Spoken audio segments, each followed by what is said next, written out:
قرآن class number 12 میں 12 number میں ہم سورۃ البقرہ کی آیت نمبر 36 سے آنورڈ سٹارٹ لیں گے۔ پچھلی دفعہ ہم نے قرآن حکیم کی آیات کا وہ پورشن ڈسکس کیا تھا جس میں اللہ تعالیٰ نے فرشتوں کو حکم دیا کہ آدم علیہ السلام کو سجدہ کیا جائے، سب کے سب سجدے میں گر پڑے سوائے ایک جن کے جس کا نام تفسیر طبری میں ہمیں عزازیل ملتا ہے، اہل سنت کے ہاں معتبر تفسیر ہے، شروع میں لکھی گئی عزت والا، لیکن بعد میں ذلت اس کا مقدر ہوئی، ابلیس بن گیا، وہ شیطان بن گیا، اس نے انکار کیا اور وہ متکبرین میں شامل ہوا۔ اس کے بعد حضرت آدم علیہ السلام اور سیدہ حوا کو اللہ تعالیٰ نے جنت میں بسایا۔ اب اس میں اختلاف ہے کہ یہ جنت وہی والی جنت ہے جو الٹیمیٹلی ہمیں ملنی ہے، یا یہ پروٹوٹائپ کوئی جنت تھی جس میں اللہ تعالیٰ نے کسی باغ میں انہیں بسایا ٹیسٹ کرنے کے لیے، اور انہیں حکم دیا کہ یہاں پر تم رہو، لیکن ایک چیز کا خیال رکھنا کہ یہ جو فلاں درخت ہے اس کے قریب بھی مت جانا ورنہ تم ظالموں میں شمار کیے جاؤ گے۔ اسی کانٹیکسٹ میں آیت نمبر 36 سے گفتگو آگے چل رہی ہے۔ اعوذ باللہ من الشیطان الرجیم، بسم اللہ الرحمن الرحیم۔ فَأَزَلَّهُمَ الشَّيْطَانُ، تو شیطان نے ان دونوں کو پھسلا دیا، یعنی راہ حق سے ہٹا دیا، عنہا، اس سے، فَأَخْرَجَهُمَا مِمَّا كَانَ فِيهِ، اور ان دونوں کو نکلوا دیا اس جنت میں سے جس میں وہ رہ رہے تھے۔ اب اللہ تعالیٰ نے یہاں پہ تثنیہ کا صیغہ استعمال کیا، یعنی ان دونوں۔ کرسچینٹی کے اندر یہ چیز مشہور کر دی گئی کہ یہ سیدہ حوا تھی جنہوں نے سیدنا آدم علیہ السلام کو بہکایا، نعوذ باللہ، اور یہی چیز جو ہے وہ ہم مسلمانوں کے ہاں بھی پائی جاتی ہے کہ جی وہ حضرت آدم علیہ السلام کو بھی عورت نے نکلوایا تھا۔ کرسچینٹی تو پھر بہت آگے چلی گئی، انہوں نے تو ایول لفظ جو ہے نا، یعنی برائی، اس کو جو ڈیڈکٹ کیا ہے ایو سے۔ اما حوا کو انگلش میں کہتے ہیں ایو، EVE، اور وہ کہتے ہیں ایکسس آف ایول جو ہے وہ عورت ہے۔ آج یہ لوگ عورتوں کے حقوق کی بات کرتے ہیں، انہوں نے تو یعنی اپنا جو لفظ ہے ایول، برائی، اس کو ڈیڈکٹ کیا ہے سیدہ حوا کے نام سے، جبکہ اسلام کہتا ہے کہ یہ سب کچھ ٹیمپرڈ فارم میں کرسچینٹی کے اندر چیزیں آئی ہیں۔ اللہ تعالیٰ نے ان دونوں کی غلطیوں کا ذکر اکٹھا کیا ہے کہ ان دونوں کو شیطان نے بہکایا، ان دونوں کی غلطی تھی کہ وہ شیطان کے پیچھے لگے، یہ کسی ایک کی غلطی نہیں تھی کہ وہ کھاتے میں ڈال دی جائے۔ وَقُلْ اهْبِطُوا بَعْضُكُمْ لِبَعْضٍ عَدُوٌّ، تو ہم نے فرمایا اب اتر جاؤ، تم سب ایک دوسرے کے دشمن ہوگے، تم میں سے بعض کے، یعنی حکم تو ان دونوں کو ہوا اترنے کا، لیکن اللہ تعالیٰ تو ظاہر اپنے ڈیوائن علم سے دیکھ رہا تھا ان دونوں سے ہی میں کثیر تعداد میں مرد و عورت زمین پہ بساؤں گا، تو گویا کہ پوری انسانیت کو زمین پہ اتار دیا۔ وَلَكُمْ فِي الْأَرْضِ مُسْتَقَرٌّ وَمَتَاعٌ إِلَىٰ حِينٍ، اور زمین میں تمہارا ٹھکانہ ہوگا کچھ عرصے کے لیے، اور وہاں سے جو تم نے نفع حاصل کرنا ہے وہ کر لو، یعنی اللہ تعالیٰ ریسورسز بھی پرووائڈ کرے گا، لیکن دنیا کی زندگی تمہاری عارضی زندگی ہوگی، الٹیمیٹلی تمہیں لوٹ کے ہمارے پاس آنا ہے۔ اب جو حضرت آدم علیہ السلام نے غلطی کی اس کا ذکر آ رہا ہے کہ اس غلطی کی توبہ کیسے قبول ہوئی۔ فَتَلَقَّى آدَمُ مِن رَبِّهِ كَلِمَاتٍ فَتَابَ عَلَيْهِ، تو آدم علیہ السلام نے اپنے رب سے چند کلمات سیکھ لیے جس کے سبب انہوں نے اللہ کی طرف توبہ کی، رجوع لے کر آئے، تو اللہ نے ان کی توبہ قبول کر لی۔ اِنَّهُ هُوَ التَّوَّابُ الرَّحِيمُ، بے شک وہ توبہ قبول کرنے والا ہے اور رحم فرمانے والا ہے۔ اچھا، اللہ بھی توبہ کرنے والا ہے اور انسان بھی توبہ کرنے والا ہے۔ توبہ کا مطلب ہوتا ہے رجوع لانا۔ انسان جب گناہوں کے بعد اللہ کی طرف رجوع لے آئے تو یہ توبہ کہلاتی ہے، اور جب انسان رجوع لے آئے اس کے بعد اللہ تعالیٰ بھی بندے کے اوپر شفقت فرمائے، یعنی اللہ تعالیٰ بھی اپنے اس جلال کے بعد بندے پر رحم فرمائے، تو اللہ بھی رجوع لا رہا ہوتا ہے۔ بخاری اور مسلم دونوں میں حدیث موجود ہے، نبی علیہ السلام نے فرمایا کہ جو بھی گنہگار بندہ سچے دل کے ساتھ اللہ کی طرف توبہ کرتا ہے تو اللہ تعالیٰ کو اس کے توبہ کرنے پہ اتنی خوشی ہوتی ہے جس کو آپ علیہ السلام نے ایک مثال سے بیان فرمایا۔ یہ حدیث بخاری میں بھی ہے اور مسلم میں بھی، کہ تم میں سے کوئی شخص اگر ریگستان کے سفر پر روانہ ہو اور اس کا سارا ساز و سامان اس کے اونٹ پہ لدا ہو، وہ کسی جگہ تھوڑی دیر کے لیے آرام کرے اور اس کا اونٹ وہاں سے غائب ہو جائے جب اس کی آنکھ لگے، اب اس کو سامنے اپنی موت نظر آئے، کیونکہ اونٹ کے اوپر ہی سامان لدا ہے، پانی بھی، کھانے پینے کا بھی، اونٹ نہیں ملتا تو آپ کو پتہ ہے کئی ہفتوں کا سفر ریگستان میں بغیر پانی کے تو نہیں کیا جا سکتا۔ اب وہ اپنی موت کا انتظار کرنا شروع کر دے، اسی دوران اچانک جب اس کی آنکھ لگے، آنکھ کھلتے ہی اس کا اونٹ اس کے سامنے آ جائے تو اسے کتنی خوشی ہوگی۔ اس سے زیادہ خوشی اللہ تعالیٰ کو ہوتی ہے جب کوئی شخص گناہ کر کے اللہ کی طرف سچے دل سے توبہ کر لے۔ اور مسلم شریف میں آگے الفاظ ہیں کہ وہ اتنا خوش ہو کہ اس کی زبان لڑکھڑا جائے، من شدت الفرح، اور وہ خوشی کے باعث اس کی زبان سے یہ نکل جائے، اے اللہ تو میرا بندہ میں تیرا رب، حالانکہ وہ کہنا یہ چاہ رہا ہو کہ اے اللہ میں تیرا بندہ تو میرا رب، یعنی اس کی زبان بھی لڑکھڑا جائے، اتنی اس پہ شدت خوشی کی طاری ہو۔ اس سے زیادہ خوشی اللہ تعالیٰ کو اس شخص پر ہوتی ہے جو اللہ کی طرف رجوع لے آئے۔ جامعہ ترمذی میں حدیث ہے کہ موت کے غرغرے سے پہلے توبہ قبول ہے، اس کے بعد کبھی توبہ قبول نہیں ہے۔ اسی لیے آپ دیکھیں کہ فرعون نے جب توبہ کی، قرآن حکیم میں آتا ہے جب وہ ڈوبنے لگا تو اس نے کہا کہ میں بنی اسرائیل کے رب پہ، موسیٰ اور ہارون کے رب پہ ایمان لایا، تو اللہ تعالیٰ نے کیا فرمایا تھا؟ الآن، اب لے کے آیا توبہ، کوئی فائدہ نہیں ہے۔ تو نزع کے عالم سے پہلے جو توبہ کر لے گا اس کی توبہ ایکسیپٹیبل ہے، ادروائز کوئی توبہ نہیں ہے۔ تو اللہ تعالیٰ تو مائل بکرم ہے۔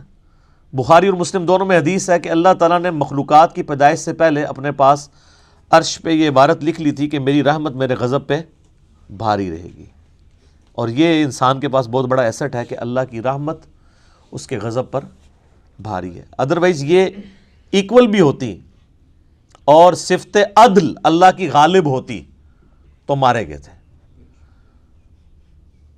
عدل کریں تے تھر تھر کمن اچیاں شانہ والے، فضل کریں تے بخشے جاون میں ورگے منہ کالے۔ واقعی اگر عدل پہ بات آ جائے تو کوئی نہیں، اور یہ قرآن حکیم میں کئی جگہ یہ مضمون آیا ہے۔ سورہ فاطر کے اینڈ پہ بھی آپ چلے جائیں، اللہ تعالیٰ فرماتا ہے کہ اگر اللہ تعالیٰ لوگوں کو ان کے گناہوں پہ پکڑنا شروع کر دیتا تو کوئی بھی مخلوق زندہ نہ رہتی روئے ارض کے اوپر، اگر یعنی اللہ تعالیٰ پکڑ شروع فرما دیتا تو یہ اللہ تعالیٰ ڈھیل دیتا ہے انسان کو کہ انسان اللہ کی طرف پلٹ آئے۔ بخاری اور مسلم دونوں میں حدیث ہے، نبی علیہ السلام نے فرمایا کہ حدیث قدسی ہے کہ جب میرا بندہ میری طرف ایک بالشت آتا ہے میں ایک ہاتھ اس کی طرف بڑھتا ہوں، وہ ایک ہاتھ بڑھتا ہے میں 2 ہاتھ اس کی طرف بڑھتا ہوں، ٹھیک ہے، 10 ہاتھ بڑھتا ہوں، وہ چل کے آتا ہے میں اس کی طرف دوڑ کے آتا ہوں۔ اور پھر آپ علیہ السلام فرمایا کہ اللہ تعالیٰ فرماتا ہے کہ میرا بندہ مجھے دل میں یاد کرے میں اسے دل میں یاد کرتا ہوں، وہ کسی مجلس میں یاد کرے میں اسے بہتر مجلس میں یاد کرتا ہوں۔ اور یہ حدیث اس بات کا ثبوت ہے کہ اللہ تبارک و تعالی انسان سے بڑھ کر اس پر رجوع فرمانے والا ہے، یعنی انسان ایک قدم بڑھتا ہے تو اللہ تعالیٰ 10 قدم اس کی طرف آتا ہے، بشرطے کہ وہ صدق دل سے اللہ کی طرف لوٹ آئے۔ یا ایھا الذین آمنوا توبوا الی اللہ توبۃ نصوحا، اے ایمان والو اللہ کی طرف ایسی توبہ کرو جو آگے کو نصیحت ہو جائے۔ یہ جو خالی کھلی توبہ ہے نا، یا استغفار کی تسبیح پھیرنا، یہ اللہ تعالیٰ کو جو ہے وہ محبوب نہیں ہے جب تک کہ اندر سے انسان سچائی کے ساتھ اللہ کی طرف لوٹ رہا ہے۔ پورے قرآن حکیم میں کوئی ایک آیت بھی ایسی نہیں ہے جس میں اللہ تعالیٰ نے یہ فرمایا ہو کہ جتنی مرضی بغاوت کر لو اور اس کے بعد باغی رہو تو میں تمہیں معاف کر دوں گا۔ ہمیشہ یہ ٹاپک آیا ہے کہ جو کوئی بغاوت کرتے ہیں اس کے بعد فوراً توبہ کر لیں اور پھر اپنی اصلاح بھی کر لیں، صرف توبہ نہیں، پھر اللہ تعالیٰ ان کو معاف کر دے گا۔ وہ تو پھر سورہ الفرقان کی آیت نمبر 70 میں ہے کہ اگر شرک سے بھی توبہ کر لے گا تو ہم اس کے گناہوں کو بھی نیکیوں سے بدل دیں گے. لیکن یہ جو آج کل دھوکہ دیا جا رہا ہے نا اللہ کی رحمت سے، اس میں میرا یوٹیوب پہ ایک کلپ بھی ہے، اللہ کی رحمت سے دھوکہ. اور لوگ کہتے ہیں اللہ تعالیٰ بڑا معاف فرمانے والا ہے. کس کو معاف فرمانے والا ہے؟ اس کو جو رجوع لے آئے. بغاوت کرنے والے کے لیے وہ ڈٹا رہے، اس کے لیے کوئی توبہ نہیں، اور رجوع لانے کے بعد اپنی اصلاح بھی کرے، اپنے آپ کو سدھار بھی لے. اچھا، یہاں پہ جو الفاظ ہے فَتَلَقَّى آدَمُ مِن رَبِّهِ كَلِمَاتٍ فَتَابَ عَلَيْهِ، کہ آدم علیہ السلام نے چند کلمات اللہ تعالیٰ سے سیکھ لیے جس کی وجہ سے اللہ نے ان کی توبہ قبول کی. سورۃ البقرہ میں یہ کلمات نہیں آئے. اس کی وجہ یہ ہے کہ قصہ آدم اور ابلیس اس سے پہلے 6 مختلف جگہوں پر بیان ہو چکا ہے، لیکن مصحف کی ترتیب میں وہ جگہیں بعد میں آئیں گی. لیکن قرآن کے نزول کے اعتبار سے چونکہ یہ چیز ہو چکی بھی تھی، یہ تو مدنی صورت ہے، نبی علیہ السلام کے اعلان بعثت کی آلموسٹ سمجھ لے 15 سال کے بعد نازل ہوئی ہے، اور اس سے پہلے 2/3 مکی قرآن نازل ہو چکا تھا. اس میں وہ پوری ڈیٹیل موجود ہے سورۃ الاعراف کے اندر کہ وہ کلمات کیا تھے. ربنا ظلمنا انفسنا وان لم تغفر لنا وترحمنا لنکونن من الخاسرین.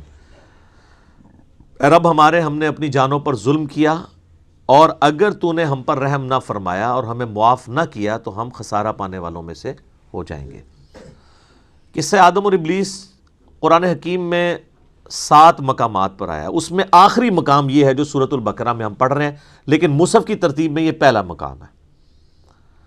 یہ سارے مقامات پہ جو سکیٹرڈ فارم میں شیطان کی اور اللہ تعالیٰ کی گفتگو ہوئی، حضرت آدم علیہ السلام کا اور اللہ کا جو معاملہ ہوا، اس کو میں نے ایک لیکچر کے اندر کور کیا ہے، مسئلہ نمبر 79، اللہ، انسان اور شیطان. یہ میرا ٹائٹل ہے اس لیکچر کا، مسئلہ نمبر 79. اس میں نے ساری جگہ سے ٹکڑے اٹھائے کہ یہ والا پورشن اتنے حصے میں ہے، یہ دوسری صورت میں بیان ہوا. جس طرح اب یہاں پہ وہ کلمات نہیں ہیں. البتہ ایک کمزور درجے کی روایت ہے المستدرک للحاکم کے اندر کہ حضرت آدم علیہ السلام نے اللہ تعالیٰ کے حضور نبی صلی اللہ علیہ وآلہ وسلم کا وسیلہ پیش کیا، جس کی وجہ سے اللہ تعالیٰ نے ان کی مغفرت کی. پھر اللہ تعالیٰ نے ان سے پوچھا کہ تمہیں محمد صلی اللہ علیہ وآلہ وسلم کا علم کیسے ہوا؟ تو انہوں نے کہا کہ میں نے جو ہے وہ جب تو نے مجھے پیدا کیا تو میں نے تیرے عرش پہ تیرے نام کے ساتھ سیدنا محمد رسول اللہ صلی اللہ علیہ وآلہ وسلم کا مبارک نام دیکھا تھا، تو مجھے اسی وقت پتہ چل گیا کہ یہ ہستی تیرے حضور عزت والی ہے. اب یہ حدیث تو حاکم کے اندر موجود ہے، لیکن انتہائی کمزور درجے کی روایت ہے. یہ امام ذہبی نے تو بلکہ اسے آلموسٹ لکھا ہے کہ یہ گھڑی ہوئی روایت ہے. اور انجیل برناباس جو پبلک کے اندر ایک مشہور ہے نا، اس میں بھی اس قسم کی ایک روایت لکھی ہوئی ہے. تو وہ تو ظاہر ہے کہ کرسچن آن بھی نہیں کرتے. میں نے اس کے اوپر کئی دفعہ بولا ہے کہ وہ کوئی اتھینٹک نہیں ہے. مسلمان اس کو اس لیے پیش کر دیتے ہیں کہ جی اس میں ظاہر ہے وہ میرے خیال میں تو کسی مسلمان نے بیٹھ کے لکھی ہے وہ، کیونکہ اس میں انہوں نے جو اسلوب اڈاپٹ کیا ہے وہ اللہ کی کتاب نہیں لگتی. اللہ کی کتاب کا تو ایک مزاج ہوتا ہے نا، اللہ کی کتاب کا مزاج جو ہے وہ توحید کے اراؤنڈ سینٹرڈ ہوتا ہے. جبکہ آپ انجیل برناباس پڑھیں گے تو وہ آپ کو لگے گا کوئی نعتیہ کوئی کتاب ہے، تو وہ تو اس کا اسلوب ہی بتا رہا ہے، تو اس لیے ہم تو اس کو آن نہیں کرتے. بہرحال میرا یوٹیوب پہ کلپ لاکھوں لوگوں نے دیکھا ہے. کیا یہ کائنات نبی علیہ السلام کے لیے بنائی گئی؟ کیونکہ اسی حاکم کی ایک روایت میں آتا ہے کہ ہم اگر محمد کو پیدا نہ کرتے تو یہ ساری کائنات بھی پیدا نہ ہوتی. یہ بات اپنی اصل میں اس حد تک تو درست ہے کہ پوری کی پوری کائنات انسان کے لیے پیدا ہوئی ہے، کسی ایک انسان کے لیے نہیں، انسانیت ایز اے ہول کے لیے. جو پچھلی دفعہ ہماری آیات بھی گزر چکی ہیں کہ ہم نے جو کچھ زمین میں ہے تمہارے لیے پیدا کیا. باقی اس کو اس طریقے سے بیان کرنا قرآن حکیم میں یہ بیٹھتا بھی نہیں. اس کی وجہ یہ ہے کہ قرآن حکیم میں 7 دفعہ یہ واقعہ بیان ہوا ہے. جو چیز پوری انسانیت کی ہدایت کا سبب بننے والی تھی کہ ہمارا اوریجن آدم علیہ السلام ہے، 7 دفعہ ایک واقعہ قرآن میں مختلف انداز سے آیا ہے. کسی ایک جگہ تو آ جاتا کہ نبی علیہ السلام کا وسیلہ پیش کیا گیا تھا. یہاں پہ بھی کلمات ہیں، وہ کہتے ہیں نہیں کلمات سے مراد وہ ہیں. بھئی وہ کلمات بھی قرآن کے اندر آ گئے ہیں سورۃ الاعراف میں، اور قرآن کی سب سے بیسٹ تفسیر وہی ہوتی ہے جو قرآن کے اندر موجود ہو. تو جب قرآن خود بتا رہا ہے کہ کن کلمات کے ساتھ توبہ کی تھی، ربنا ظلمنا انفسنا وان لم تغفر لنا وترحمنا لنکونن من الخاسرین، وہ کہتا نہیں یہ بھی پڑھا تھا نال ہے بھی پڑھا سی اوئی واقعنا عذاب القبری واقعنا عذاب الحشری، کتنے لکھے ہے؟ وہ کہتا نہیں قرآن میں تو لکھا ہوا ہے ربنا آتینا فی الدنیا حسنہ وفی الآخرۃ حسنۃ وقنا عذاب النار، اور واقعنا عذاب القبری واقعنا عذاب الحشری تو لوگ خود نہیں لگایا ہوا نا لوگوں نے. تو اس کو پھر انہوں نے ایک مسئلہ بنا لیا، ایک ضد کا. پھر کہتے ہیں کہ جی یہ آپ گستاخی کرتے ہیں جب آپ اس طرح کی روایتوں کو نہیں مانتے. روایتیں نبی علیہ السلام سے ثابت ہوں گی تو مانی جائیں گی نا، ان کی سند صحیح ہوگی تو مانی جائیں گی نا. گستاخی والی کون سی بات ہے؟ یہ تو اسی طریقے سے ہے کہ اگر ہم عیسائیوں سے یہ کہیں کہ حضرت عیسیٰ علیہ السلام اللہ کے بیٹے نہیں ہیں، اور سورۃ المائدہ کی وہ آیت پڑھ دیں، آیت نمبر 75 نمبر آیت، کہ عیسیٰ اور ان کی ماں تو کھانے کے محتاج تھے، ایسے لوگ تمہارے مشکل کشا کیسے ہو سکتے ہیں جو روٹی کھانے کے محتاج ہوں؟ تو وہ عیسائی تو یہ سمجھے گا حضرت عیسیٰ کی توہین ہو گئی ہے. اس سے بھی بڑھ کے سورۃ المائدہ کی آیت نمبر 17 ہے کہ اگر اللہ اس چیز کا ارادہ کرے کہ عیسیٰ کو، اس کی ماں کو، اور جتنے لوگ ہیں زمین میں ان کو موت دے دے تو اللہ کا کوئی کیا بگاڑ لے گا؟ تو وہ کہیں گے او بڑی توہین کر دی آپ نے. بھئی توہین تو تب ہوتی ہے نا جب کسی انسان کے ساتھ کمپیئر کروایا جا رہا ہو. جب اللہ تعالیٰ توحید بیان کرے گا تو آپ کے ذوم میں آٹومیٹیکلی توہین آ جائے گی. اس میں انبیاء کی توہین نہیں ہے بلکہ انبیاء ہی نے ہمیں یہ تعلیم دی ہے. ورنہ میں علم الکلام میں پھکی کے طور پہ ایک جواب دیتا ہوں کہ جامعہ ترمذی میں، سنن ابی داؤد میں، سنن ابن ماجہ میں حدیث ہے، نبی علیہ السلام کو ایک صحابی نے سجدہ کیا. آپ علیہ السلام فرمایا سر اٹھا یہ کیا کر رہا ہے؟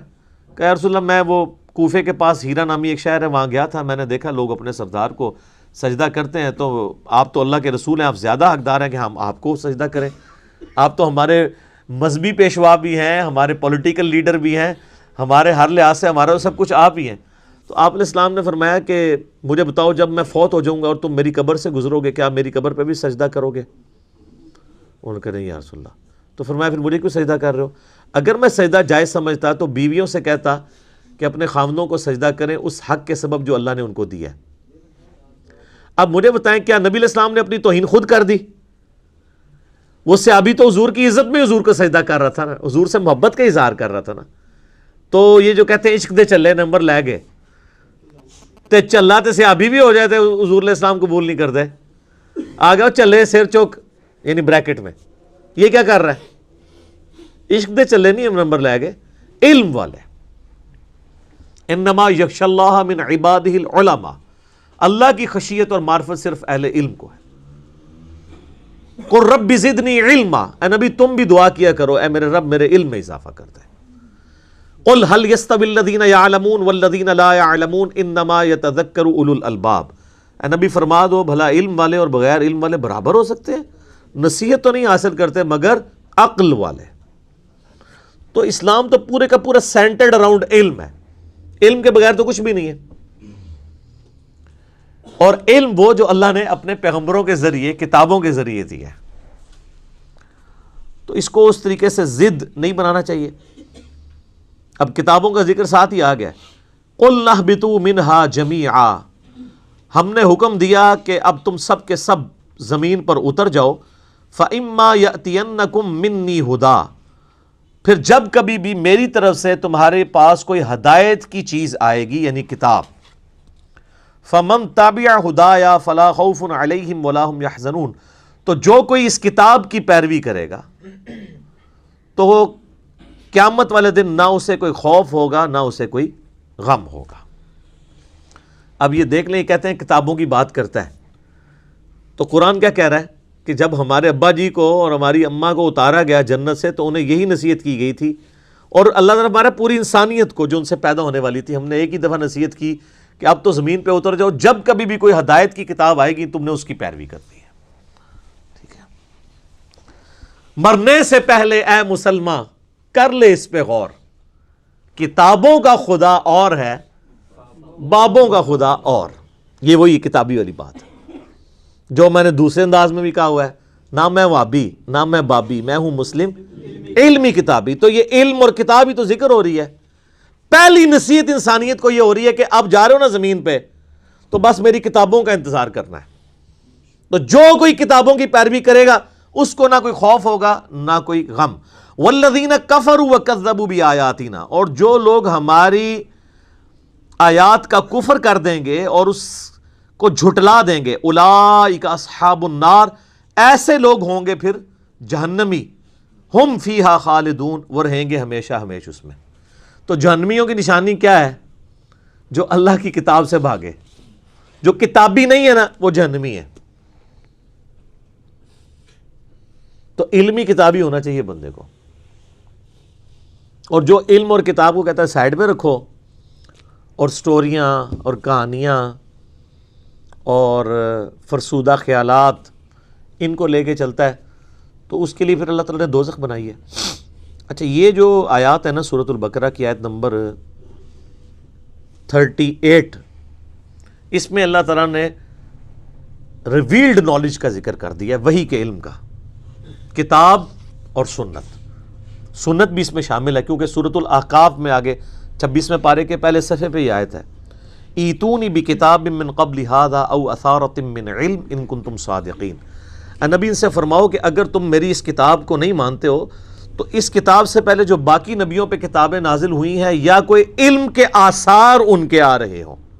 تو علم کے آثار کو اللہ نے کتاب سے الگ ذکر کیا. علم کے آثار کیا؟ سنت. تو تم سچے ہو تو پھر اس سے بات کرو.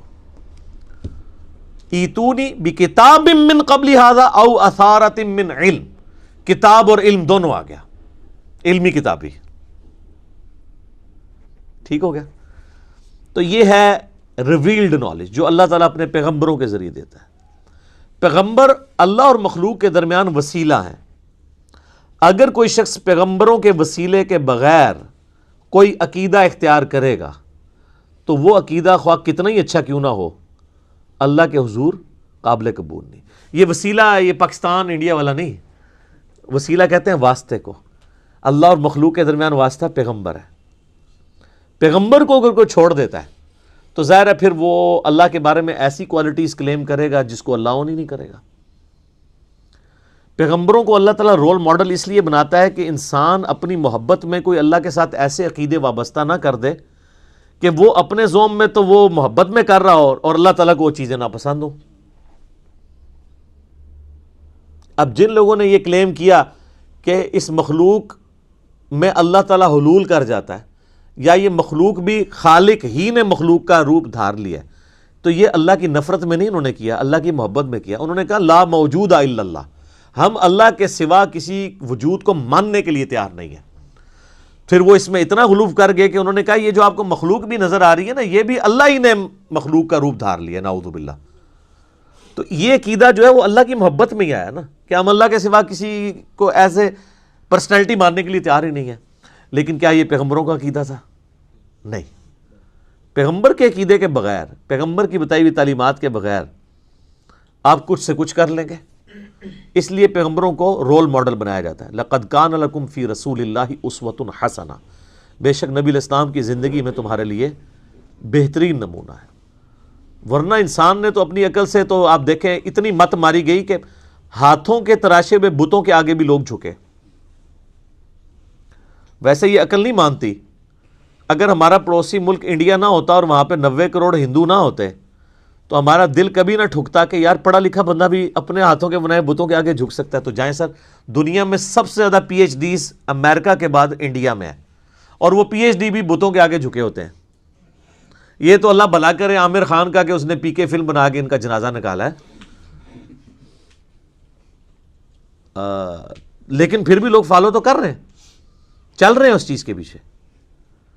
تو یہ آپ کے سامنے ثبوت ہے کہ اس ماڈرن دور میں بھی پڑھے لکھے لوگ ہونے کے باوجود اپنے ہاتھوں کے تراشے ہوئے بتوں کو پوجتے ہیں. اچھا، وہ بت جب پرانے ہو جاتے ہیں نا تو وہ بتوں کو ٹرالیوں کے اوپر لوڈ کر کے باقاعدہ پلوں پہ لے کے جاتے ہیں، اوپر سے نیچے پھینکتے ہیں دریاؤں کے اندر. ٹھیک ہے، اور وہ کچھ ادھر ہی ٹوٹ رہے ہوتے ہیں، کچھ نیچے دھڑل سے گرتے ہیں. پھر بھی ان کو عقل نہیں آتی ہے کہ یار جو آپ کا معبود جس نے آپ جو بنایا ہوا ہے وہ پرانا ہو گیا، آپ اس کو پھر نیا گھڑ رہے ہیں. تو اب پھر انہوں نے خیر اس کے لیے اور پلی لیے. ویسے کتابیں تو ہندوؤں کی سپورٹ نہیں کرتی ہیں. As far as books are concerned دنیا میں کوئی بھی مذہب ایسا نہیں ہے جس کی کتابیں شرک کی طرف مائل ہوں. ہندوؤں کی بھی جو کتابیں ہیں نا، ویدیں جو ان کی مین جو کتابیں ہیں یا اپنیشدس ہیں، آپ ان کو بھی پڑھیں تو اس میں بھی ون گاڈ کا کنسیپٹ ملے گا. اور وہ یہ کہیں گے ہم یہ جو اسٹیچو بناتے ہیں نا یہ صرف دھیان کے لیے بناتے ہیں، بھگوان تو ایک ہی ہے. اور ان سے پوچھیں یہ کہتے ہیں نہیں یہ بھگوان نہیں ہے، ہم ایک دھیان کے لیے اس کا اسٹیچو بناتے ہیں. یہ بھی غلط ہے. لیکن ان کی ویدوں میں یہ بات لکھی ہوئی ہے کہ اس خدا کا نہ کوئی اسٹیچو بنایا جا سکتا ہے، نہ کوئی بت بنایا جا سکتا ہے، نہ کوئی تصویر بنائی جا سکتی ہے. تو کتابوں تو وہ بھی نہیں چل رہے ہیں. اور ہمارے مسلمان پھر بڑا فخریہ بتا رہے ہوتے ہیں کہ جی دیکھیں جی ہندو تو اپنی کتابوں میں چل رہے تھے، تسی چل رہے ہو، تسی بھی تو کام چوک کے رکھے ہے. آپ دیکھ لیں مزارات کے اوپر جو کچھ ہو رہا ہے. تو آپ نے بھی تو یعنی وہی عقیدے کسی نہ کسی فارم میں بگاڑ کے اور ہستیوں کے ساتھ منسوب کیے ہوئے ہیں. اور پھر ہندوؤں کو بھی موقع ملتا ہے، وہ بھی پھر جملے کستے ہیں اور ایسی ایسی باتیں کرتے ہیں، پھر ہمیں بری لگتی ہیں. تو اپنے اوپر بھی توجہ دینے کی ضرورت ہے. تو یہ ریویلڈ نالج یہ بنیاد ہے اللہ تک پہنچنے کی. جنید بغدادی کا ایک قول ہے، قول تو آپ کسی کا بھی نقل کر سکتے ہیں. اچھی بات تو صحیح بخاری میں حدیث ہے، شیطان نے انسانی شکل میں آ کے آیت الکرسی کا وظیفہ دیا تھا تو نبی علیہ السلام فرمایا ہے وہ شیطان تھا، بات ٹھیک کی ہے اس نے. تو کسی بھی انسان کی کوئی بات اچھی ہو وہ کوٹ کرنی چاہیے. تو جنید بغدادی کا ایک قول بڑا مشہور ہے. ایک تو وحدت الوجود کے خلاف ان کا قول ہے کہ قدیم کو حادث سے الگ کرنے کا نام توحید ہے. پورے کے پورے وحدت الوجود کو انہوں نے پیسیفک اوشن میں پھینک دیا یہ بات کہہ کے کہ توحید ہے یہ ہے کہ قدیم کو حادث سے الگ کرنا ہے. قدیم یعنی جو ہمیشہ سے ہے اللہ، حادث جو ہم ہے، حادثہ لفظ اردو میں بھی استعمال ہوتا ہے. مخلوق حادث ہے، ہمیشہ سے نہیں ہے اور ختم ہو جائے گی. اور اللہ قدیم ہے، ہمیشہ سے ہے، ہمیشہ رہے گا. تو کہتے ہیں قدیم اور حادث کو الگ کرنے کا نام توحید ہے. تو وحدت الوجود تو ختم ہو گیا. وحدت الوجود تو کہتا ہے کہ جی قدیم اور حادث ایک ہی ہے. اور دوسرا جنید بغدادی کا ایک قول بہت زبردست ہے. وہ فرماتے ہیں کہ حواس کی تکمیل عقل سے ہوتی ہے. یعنی جو ہمارے حواس خمسہ ہیں نا، ان کے اوپر جو سمجھ لیں سپرویژن کر رہی ہے چیز وہ ہماری عقل ہے. اگر یہ عقل نہ ہو تو یہ حواس خمسہ ہمارے کام ہی نہ کریں. آپ دیکھ لیں کئی پاگل لوگ ہیں، مطلب وہ کس طرح عجیب و غریب حرکتیں کرتے ہیں چونکہ عقل نہیں کام کر رہی ہوتی. عقل کو استعمال اگر کوئی شخص کر لے تو وہ اپنے ان حواس کو کنٹرول کر سکتا ہے. تو ان حواس کی تکمیل عقل سے ہوتی ہے اور عقل کی تکمیل وحی سے ہوتی ہے. کیونکہ عقل تو صرف فزیکل فینامنا آف نیچر کے علم کے ساتھ ڈیل کرتا ہے، جو فزیکل ورلڈ ہے. The knowledge obtained through observations and experiments، science کا علم. سائنس فرشتوں کو ڈیٹیکٹ نہیں کر سکتی، عذاب قبر نہیں ڈیٹیکٹ کر سکتی، جنت نہیں دیکھ سکتی، جہنم نہیں دیکھ سکتی، اس لیے کہ وہ اس فزیکل ورلڈ کی چیزیں نہیں ہیں. اللہ نے لمیٹیشن کر دی ہے. جس طرح ہمارے کانوں کی لمیٹیشن ہے، ایک خاص فریکوینسی سے اوپر بھی آواز ہم نہیں سن سکتے، اس سے نیچے بھی نہیں سن سکتے. ہمارے سونگنے کی حص جو ہے وہ بہت کم ہے، کتے کی بہت زیادہ ہے. اس لیے آپ کو کتے نظر آتے ہیں ایئرپورٹس کے اوپر سمگلنگ والے لوگوں کو پکڑنے کے لیے. وہ ایسی چیزیں سونگ لیتے ہیں جو ہم نہیں سونگ سکتے. ہاتھیوں کی حساب دیکھ لیں، 40 کلومیٹر دور وہ زمین پہ پاؤں مار کے دوسرے ہاتھی کے ساتھ کمیونیکیشن کر لیتے ہیں. 40 کلومیٹر کوئی ولی نہیں کر سکتا، ہاتھی کر لیتے ہیں. چڑیا دیکھیں اڑ لیتی ہے، کوئی بزرگ نہیں اڑ سکتا ہے تو کوئی اڑ کے دسے. چڑیا تو ہم روزانہ اڑتے ہوئے دیکھتے ہیں.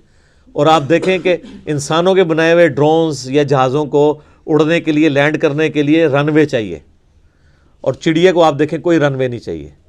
ادھر سے اس تار سے اڑے گی اور ڈائریکٹ دوسرے تار پہ اترے گی. کوئی اس کو بھاگنا نہیں پڑتا، کوئی اس کو پلین جگہ نہیں چاہیے. کتنی پروفیشن کے ساتھ مخلوقات اللہ نے بنائی ہیں. تو یہ فزیکل ورلڈ کے ساتھ جو علم تعلق رکھتا ہے یہ سائنس کا علم ہے. سائنس کا علم بھی ڈیفینیٹ ہے جو اسٹیبلش سائنس ہو، ہم اس کو مانتے ہیں. مثلا پٹرول آگ کو بھڑکا دیتا ہے، پانی آگ کو ٹھنڈا کر دیتا ہے. سورج مشرق سے نکلتا ہے مغرب میں غروب ہوتا ہے، یہ فزیکل ورلڈ سے تعلق رکھتی چیزیں. یہ تو حضرت ابراہیم علیہ السلام نے سورۃ البقرہ میں اللہ تعالیٰ کے ایک ہونے پہ دلیل دی تھی نمرود کو کہ میرا رب وہ ہے جو مشرق سے سورج نکالتا ہے. تو اگر رب بننے کا دعویٰ کر رہا ہے نا تو مغرب سے نکال کے بتا. تو ہکا بکا رہ گیا تھا. فزیکل ورلڈ کی چیزیں بھی اللہ ہی کا علم ہے، کیونکہ کتابیں اللہ کا قول ہیں اور یہ کائنات اللہ کا فعل ہے. قول اور فعل میں تضاد نہیں ہو سکتا. ٹھیک ہے، تو وہ جو علم ہے نا، جو ایکوائرڈ نالج ہے سائنس کا علم، اس کا ذکر بھی اسی رکوع کے اندر سٹارٹ میں آ گیا تھا. کون سا؟ وَعَلَّمَ آدَمَ الْأَسْمَاءَ كُلَّهَا. آدم علیہ السلام کو ہم نے ہر چیز کا نام سکھا دیا تھا. پوٹینشلی اللہ تعالیٰ نے عقل ڈال دی تھی انسان کے دماغ میں. پوٹینشلی اگر میں آپ سے پوچھوں یہ آم کی گٹھلی کے اندر درخت ہے، تو اگر آپ تھوڑے عقل مند ہوئے تو آپ کہیں گے ہاں درخت ہے، اور اگر زیادہ عقل مند ہوئے تو آپ کہیں گے کروڑوں درخت ہیں اس کے اندر، کیونکہ جب اسے بوئیں گے ہزاروں آم لگیں گے. ہر آم کے اندر ایک گٹھلی ہوگی، وہ ہر ہزار جو ہے 1000 اور درخت. تو یہ تو ایک چین ریئیکشن شروع ہو جاتا ہے. تو یہ گٹھلی جو آپ کو بظاہر نظر آ رہی ہے یا بیج نظر آ رہا ہے، آم کی گٹھلی اس کا بیج ہی ہوتی ہے. اس کے اندر پورا پوٹینشیل وہ ڈیٹا موجود ہے. انسانی عقل میں بھی اللہ نے وہ ڈیٹا ڈالا تھا جو صدیوں کے ساتھ گزرنے کے ساتھ ساتھ آہستہ آہستہ، جس طرح آم کا درخت 8 سال میں ایک پورا پیڑ بنتا ہے نا، اسی ایک گٹھلی میں سے انسانی عقل بھی 10,000 سال کی اس تاریخ میں کرتے کرتے آپ دیکھیں کس عروج پہ پہنچ چکی ہے کہ عقلیں دنگ ہیں کہ انسان نے کیا کر لیا. بلکہ آج سے 100 سال پہلے کا انسان اگر زندہ ہو جائے تو وہ تو پاگل ہو جائے، اور آج کے ہر بندے کوئی بزرگ ماننے کے لیے تیار ہو جائے. ٹھیک ہے، یہ دیکھیں نا، ہم نے CCTV کیمرہ لگائے ہوئے ہیں. کوئی بندہ نیچے بھی دور بھی ہو تو میں اس کے کپڑوں کا رنگ بھی بتا سکتا ہوں اور اس کا سارا کچھ بتا سکتا ہوں. تو یہ پرانے زمانے میں اگر کیمرے ہوں کسی کو پتہ نہ ہو تو میں یہ بھی بتا سکتا ہوں کہ 15 دن پہلے کتنے بجے یہاں سے کوئی گزرا تھا کیمرے سے. کہیں گے یہ بزرگ دیکھو کتنے پہنچے نے. تو یہ سارا فزیکل ورلڈ سے تعلق رکھتا ہے علم. اس علم نے بھی کتنی ترقی کر لی ہے. تو اس چوتھے رکوع کے اندر اللہ تعالیٰ نے 2 علوم کا ذکر کیا ہے. سٹارٹ میں ذکر کیا ہے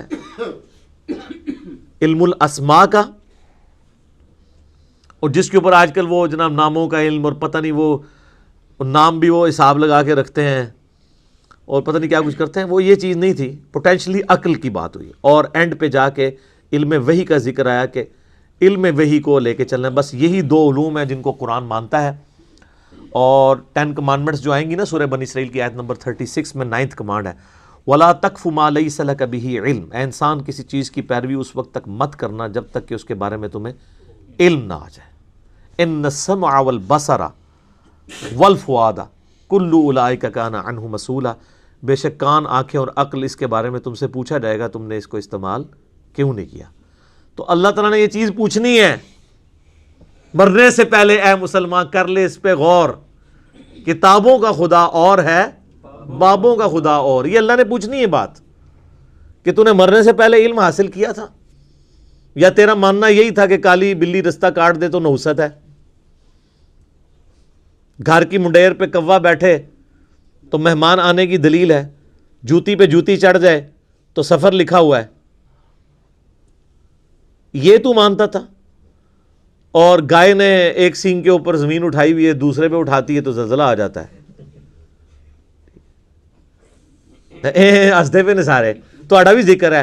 اور اے بزرگاں نے جناب وہ سمندر روکے ہے تے فلانے بزرگ نے جڑا انڈیا دے بم پھاڑ لے سن پل دے ہوتے. اے بھی ہے نا سرکار. ہوں تو نئے ورژن بھی دے ہیں نا اویلیبل.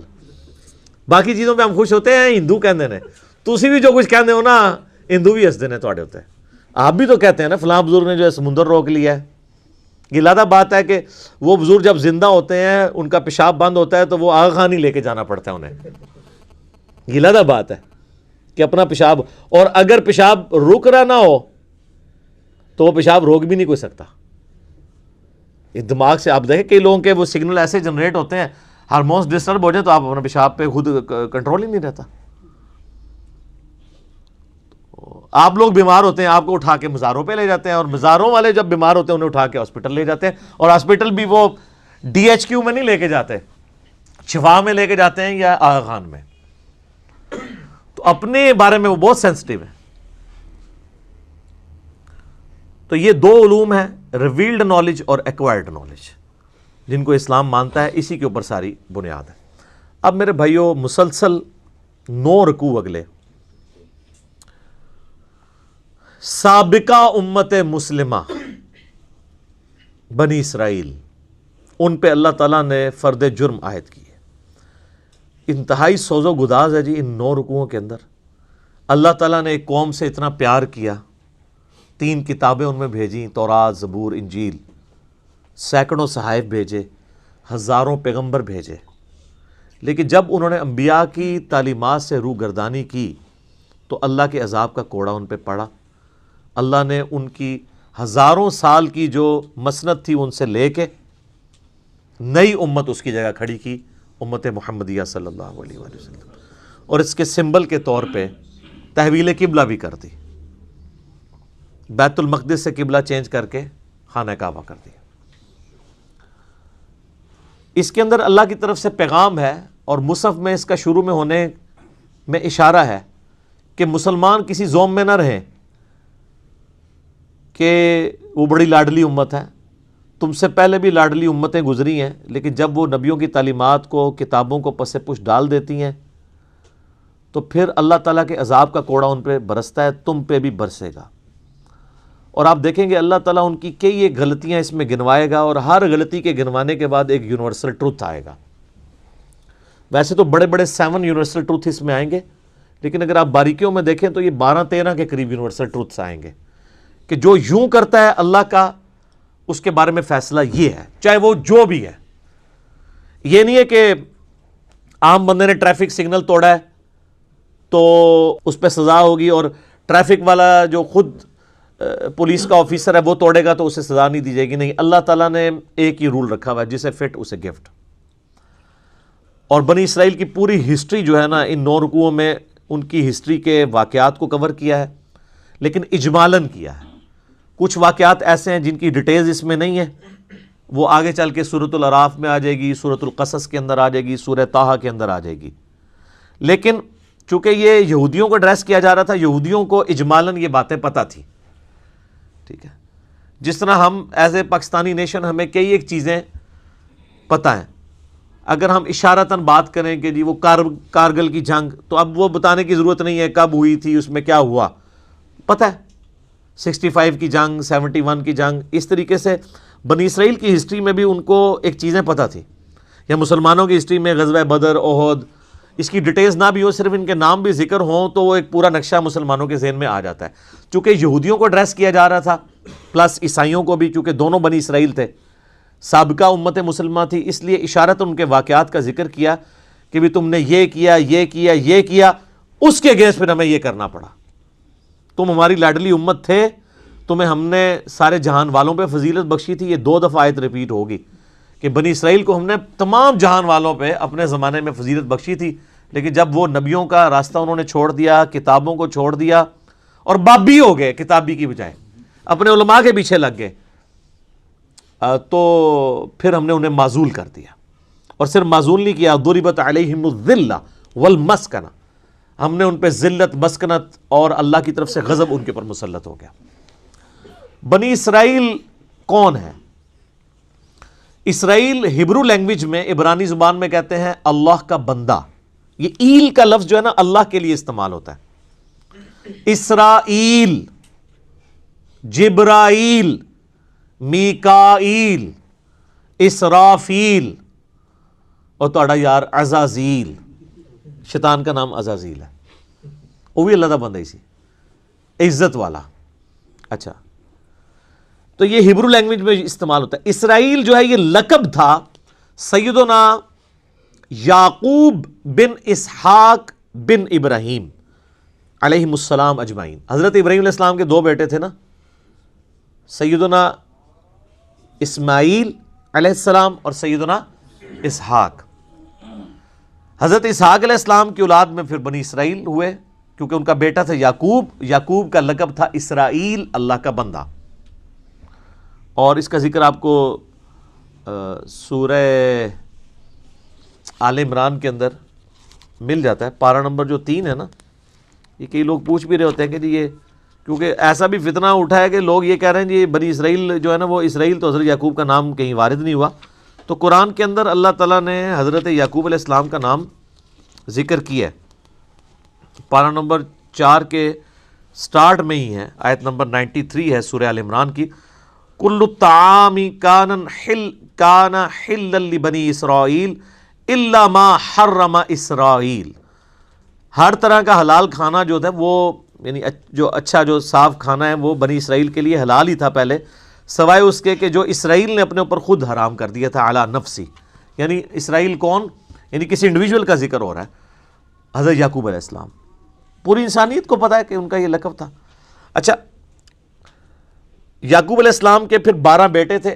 ہر بیٹے سے آگے جو نسل چلی وہ ان کی وہ بنو اسرائیل یا بنی اسرائیل، یعنی یہ بنو یا بنی کا لفظ استعمال ہوتا ہے اولاد کے لیے، بیٹوں کے لیے. تو 12 بیٹے اور وہ آگے 12 قبیلے ان کے چلے، وہ سارے بنی اسرائیل کہلاتے ہیں.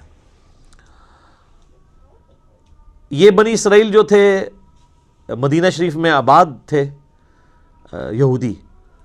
تو ظاہر ہے کہ وہ اللہ تعالیٰ تو ان سے یہ ایکسپیکٹ کر رہا تھا کہ تمہاری کتابوں میں نبی علیہ السلام کی پروفیسیز موجود ہیں، تو تمہیں تو سب سے پہلے ہی قرآن و حدیث کو مان لینا چاہیے. جو ہمارا گلہ شکوہ ہمارے علماء کے ساتھ بھی رہتا ہے کہ یار علماء تو قرآن و حدیث کے نام پہ اپنی عزتیں ویل کر رہے ہیں. اب جب ہم علماء کو بتاتے ہیں قرآن حدیث میں یہ لکھا ہوا ہے، تو وہ آگے سے ہمیں جو ہے وہ لتوں پہ آ جاندے ہیں. ایسا تو نہیں ہونا چاہیے. لیکن یہ کچھ دنیاوی ٹیچر نہیں کرتے. یعنی دنیاوی کوئی میتھمیٹیشین ہے، میتھمیٹکس کا ٹیچر ہے، وہ اپنے اسٹوڈنٹس کو اگر کوئی کتاب ریکمینڈ کرتا ہے نا، اور وہ خود کوئی فارمولہ غلط لکھ دیتا ہے اور اس کا اسٹوڈنٹ کہتا ہے سر یہ آپ کتاب میں تو یہ نہیں لکھا ہوا، تو وہ سوری کہہ کے فوراً مٹا کے صحیح کر لیتا ہے. لیکن مولوی نہ بھول جاؤ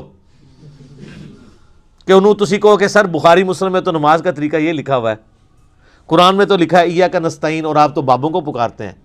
تو کہ ہاں جی بڑی مہربانی آپ نے ہمیں بتا دیا. ایڈے کو اس طرح سے من دسنا حالے تک تو نہیں دریافت ہوا امت. تو یہ دنیاوی ٹیچرز کا ہی حوصلہ ہے کہ وہ اپنی غلطی کتابوں کی بنیاد پہ مان لیتے ہیں، علماء نہیں مانتے. تو یہ علماء کیسے مانے؟ ان کے جو بزرگ علماء تھے، یعنی علماء یہود. ہاں کیٹیگری تو وہی ہے نا سر، یہ یعنی علماء ایک کیٹیگری تو ہے نا.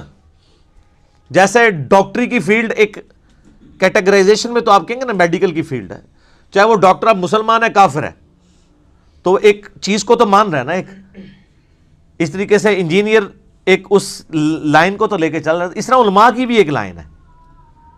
علماء یہود، ان کے اندر وہی خرابیاں تھیں جو آج ہمارے علماء کے اندر پائی جاتی ہیں.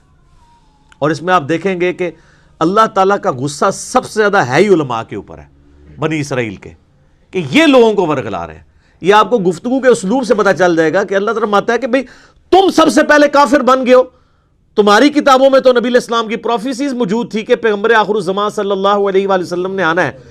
بجائے اس کے کہ تم اس کو قبول کرتے، تم الٹا سب سے پہلے دشمن اس نبی کے بن گئے ہو اور لوگوں کو بھی دین پہ آنے سے روک رہے ہو. تم سے تو میں یہ ایکسپیکٹ نہیں تھا. تم تو ماننے والے تھے. جس طرح اہل حدیث سے کہتے ہیں یار تم تو بخاری مسلم کی بات کرتے تھے، آج اگر آل امیہ کے خلاف ہم بخاری مسلم سے حدیثیں لے کے آئے ہیں تو تم نے ائمہ شیعہ کیوں شروع کر دی ہے؟ دیکھ لینا ہے نا وہ چیز. تو یہاں آپ کو وہ چیز نظر آئے گی.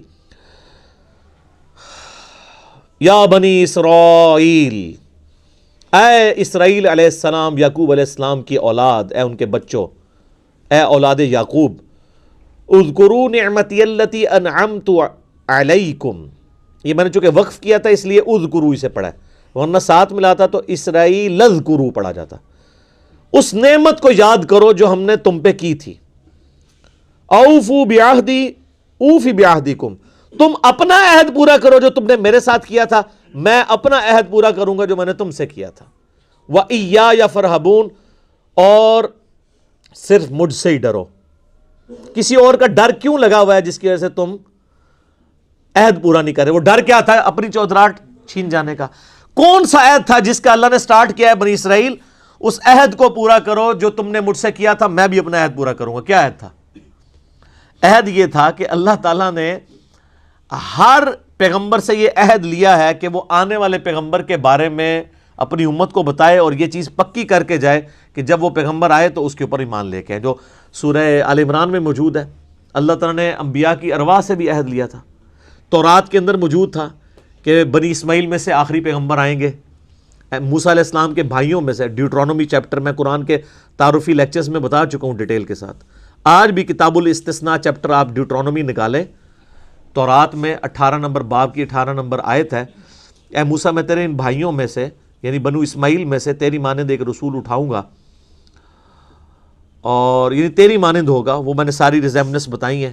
اسی طریقے سے گاسپل آف جان جو نیو ٹیسٹمنٹ ہے، انجیل، اسی کتاب مقدس کے اندر اس میں موجود ہے، حضرت عیسیٰ علیہ السلام کہتے ہیں کہ مجھے تمہیں بہت کچھ کہنا ہے لیکن ابھی تم متحمل نہیں ہو، وہ آخری پیغمبر جب آئیں گے تو وہ تمہیں ساری باتیں بتائیں گے، وہ ہستی جب دنیا میں آئیں گی وہ میرا نام روشن کریں گی اور اللہ تعالیٰ ان کے منہ میں اپنا کلام ڈالے گا۔ یہ کوالٹی اور کسی پیغمبر کی نہیں ہے۔ باقی پیغمبروں کو کتابیں سلیبس کی فارم میں دی جاتی تھی، ہمارے نبی علیہ السلام کے دل پر اللہ نے قرآن کو نازل کیا، اور یہ اگلے نبیوں کو پتا تھا کہ آخری نبی کی ایک یونیک کوالٹی یہ ہوگی کہ ان کے دل میں کلام اتارا جائے گا، جو قرآن میں بھی ہے، وَمَا يَنطِقُ عَنِ الْهَوَىٰ إِنْ هُوَ إِلَّا وَحْيٌ يُوحَىٰ۔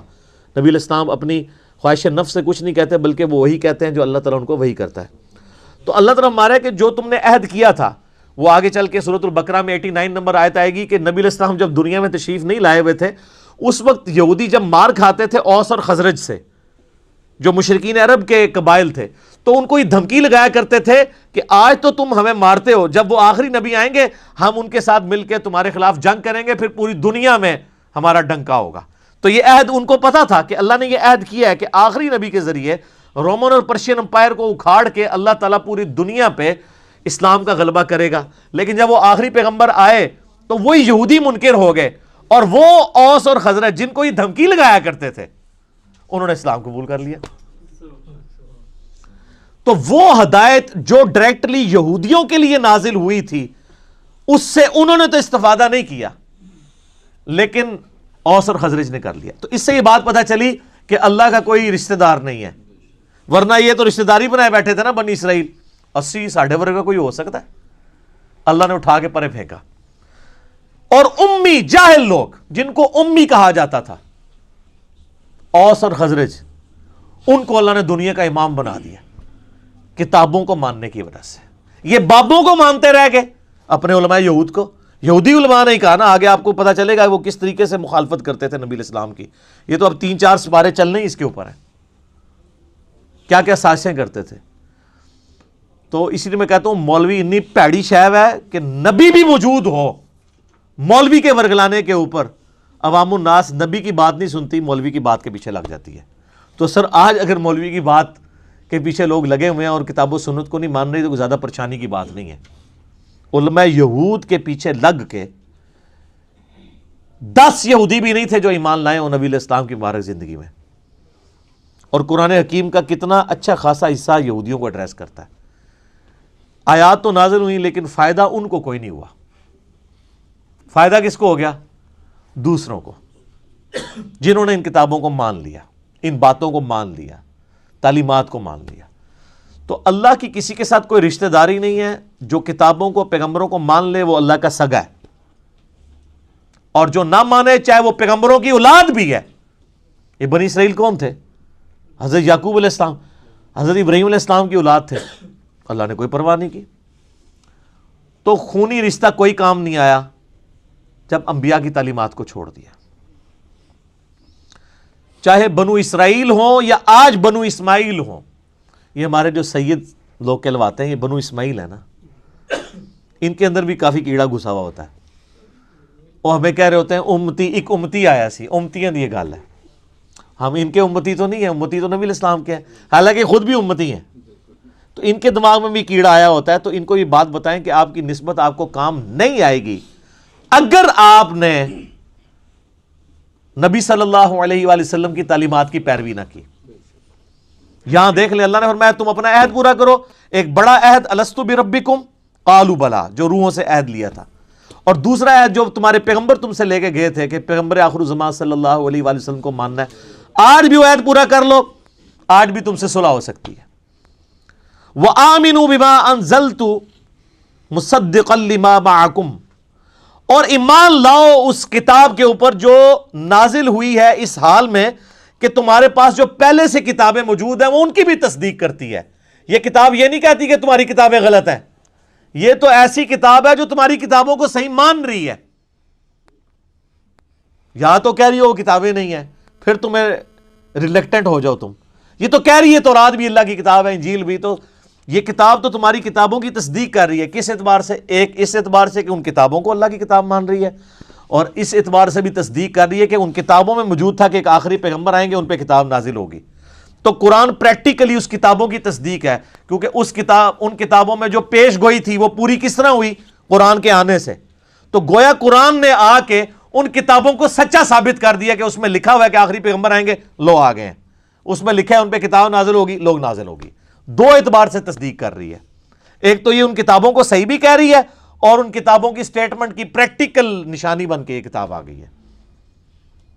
وَلَا تَكُونُوا أَوَّلَ كَافِرٍ بِهِ، اور سب سے پہلے تم تو کافر نہ بنو اس کتاب کے، تم تو منکر نہ بنو، تمہیں تو پتہ ہے۔